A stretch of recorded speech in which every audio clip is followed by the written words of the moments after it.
Hello and welcome. I'm Cassie, the creator behind Ada May Crochet, and today I'm going to teach you how to make my Simply-Striped Crochet Scrunchie.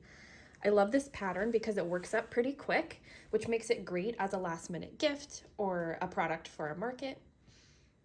Let's go ahead and get started. If you do better when you can follow along with written instructions as well, you can find the links to both the free version and the paid PDF version in the caption of this video. So here's what you're going to need to get started.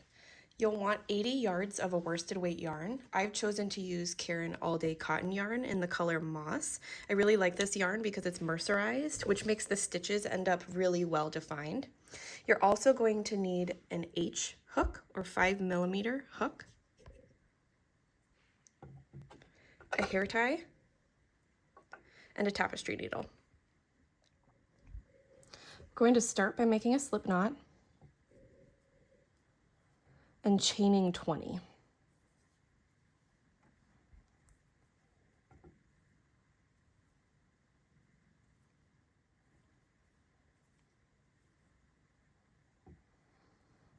When you're finished with making 20 chains, it should look something like this.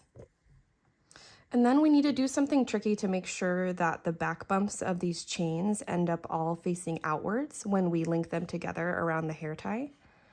We're going to take the hook off of that last loop and we're going to flip the chain so we go in the opposite side.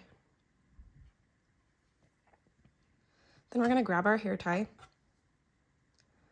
and we're going to link it through the middle of the hair tie. You want to go back and make sure that all of the back bumps of your chain, which is this part right here, are facing outward. When you connect them, you don't want there to be any twist. So you're going to find that first chain, which is this guy right here, and we're going to insert our hook into the back bump of that chain.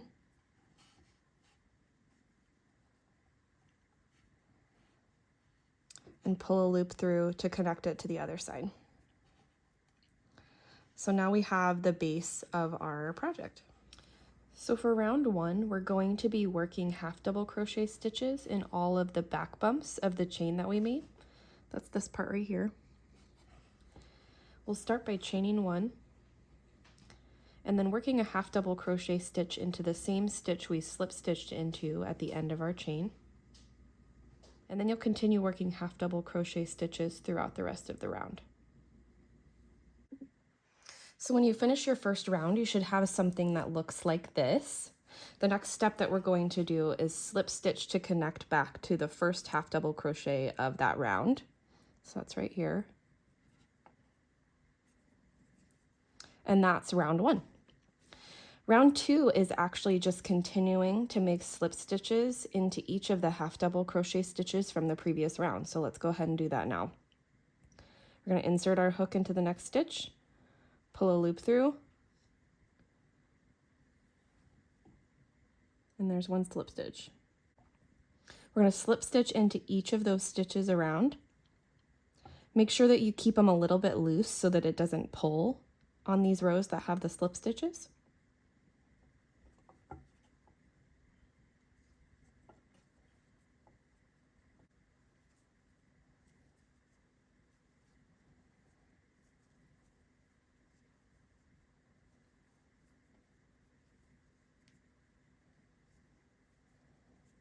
So there we have one row of the slip stitching done, and this is what ends up making the nice striping on this pattern. We're going to slip stitch back into the first half double crochet of round one, so not into the slip stitch we made at the beginning of round two, but back here in the half double crochet stitch we made in round one.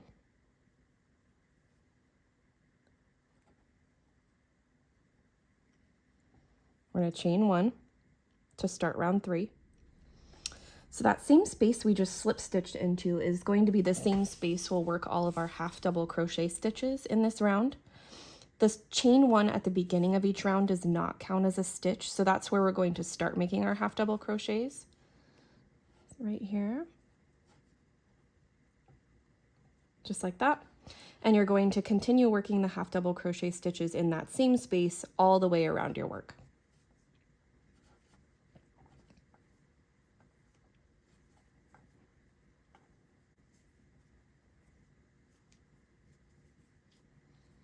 Okay, and once you're done with round 3, it should look something like this. And we're going to slip stitch back into the first half double crochet of the round. So then the rest of the pattern is actually just repeating these same steps, the slip stitch rounds and the half double crochet rounds, until you reach 33 of the half double crochet rounds.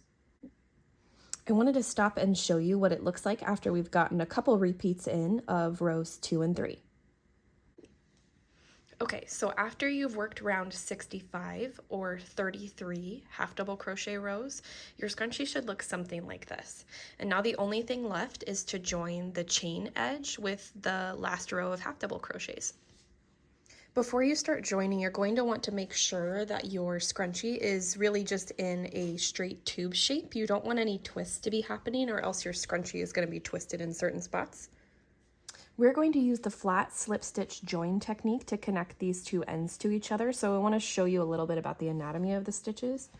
On each side, you can see that there's an upside down V shape, and we're always going to be working into the one in the middle of our work. So that's this one right here. And on this side, that's this one. So first we're going to take our hook and insert it into the middle of the V on our right side.